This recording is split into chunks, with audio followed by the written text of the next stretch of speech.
So he was up in a scaffolding one day, came off the scaffold, landed on his back. No, he could never use his legs again. He's gone from being a successful businessman to this in a wheelchair. He came into the room and he was angry with me. Hello everyone. Today we are here with Dr. John Crimmins, a famous psychotherapist and highly experienced person in the field of mental health. Welcome, Dr. John Crimmins. It's a pleasure to be here, Santhini. Yeah, the specialities, let me just list out the few, what I hope I can make justice to your specialities.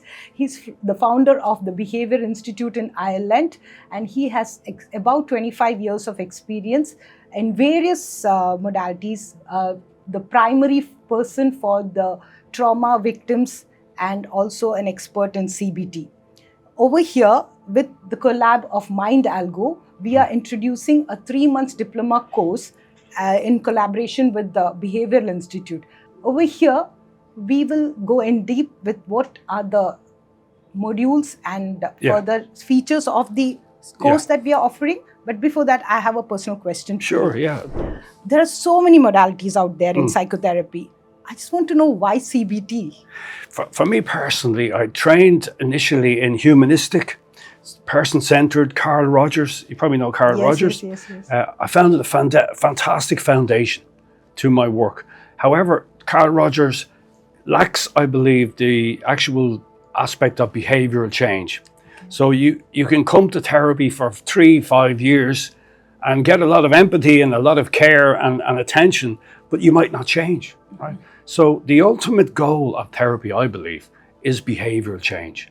For instance, somebody suffering with a depression, they need to change their behavior. Yeah. And CBT for me gives me the skills, it gives me the type of questioning that needs to be asked, which we call Socratic questioning, which is very much geared towards people making small incremental changes in their behavior. It doesn't have to be anything huge. So for instance, somebody with a very deep depression, they might not be able to function properly. They might be off work, at home, depressed, not able to be kind of engaging with their family, get out of bed in the morning. So my plan with somebody, and this is where CBT is really effective, is to give them an opportunity to make small changes. It doesn't have to be anything huge. It could be go for a walk, you know, just to get out of the house for half an hour. Oh, I don't want to do that. I can't face it. So I will motivate, encourage, and support the person in taking that little step. And we all know ourselves that when we start to change, we start to feel better. Definitely. It builds our self-esteem. It builds our confidence. Oh, I could do it. I did it, John. I actually did that walk and I felt much better after it. So maybe the next time, maybe take another 5-minute walk, or then ultimately maybe go to a gym. So this is where CBT is really effective, is in measuring change. That's why it's very highly researched. The medical profession, like doctors, psychiatrists, love it because it's not kind of seen as an airy-fairy, what goes on there? All you do is talk to the person. No, we actually get them to change. It's very evidence-based, I suppose. Evidence-based is the great thing that it backs up the theory. Okay. So doctors refer a lot to me. I have a private practice in Ireland. I see a lot of clients. I get a lot of referrals from psychiatrists because they know that when they send them to me, that there's going to be an effort to help this person to change their behavior. Okay. And the psychiatrist sees, oh, there's change here. I'm actually able to reduce their antidepressants because they're not as depressed as before. So you see, it's like that's where CBT is very scientific, you know, and everybody likes evidence, as you said there. Yeah, that's a good point. And now I'm sure you've made a difference to thousands of people, right? Well, I hope so. Yes. Yeah. So I just want to, I'm very interested to know any interesting or unusual cases that you have come across that you can throw light on. Well, a lot of people come to mind. Okay. Yeah, but certain people stay with me over the years. And there was this man that came to me, and I still remember it very clearly. He arrived to a session, this is going back a good few years, before we had things like wheelchair, but he was in a wheelchair. Okay. And he was a young man, about 40. He had been highly successful, very, very good at business, but he was in construction. So he was up in a scaffolding one day and came off the scaffolding, landed on his back, completely, he could never use his legs again. So I even get a little bit of goose pimple when I think about it, because imagine how you would feel. Oh yeah, horrible. Yeah, his life has changed. He has a young family. He's gone from being a successful businessman to this in a wheelchair. And if I was to describe him, I would say there was a black cloud over his head, a darkness in him, and he was angry, you know. He came into the room and he was angry with me. He didn't want to be there.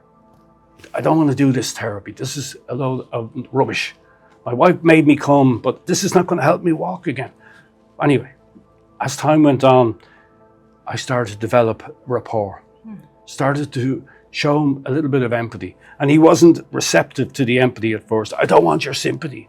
So a little bit of difference between empathy and sympathy, as you know, you're a psychologist. As time developed, he started to engage with the therapy more.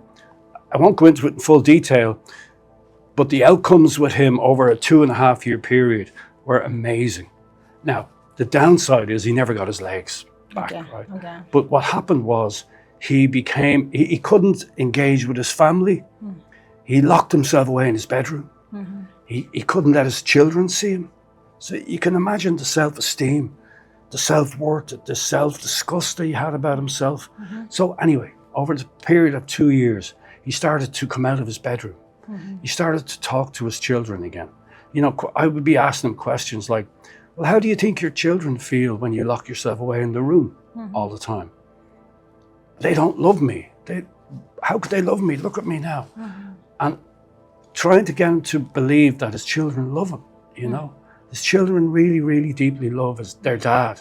And to get him to feel that. And we had a lot of tears in the session. He did a lot of crying, and he did a lot of healing. Anyway, he came to me one day. He was a sailor as well in his time. He used to be very interested in sailing. And he said, John, I'm very excited. And I said, what happened? I found this group that they're all like me. They can't use their legs, but they sail every day. So he started to sail. And within 2 months, he stopped the therapy. He was thriving, you know. So that case always stayed with me, because the person came with complete hopelessness, almost suicidal.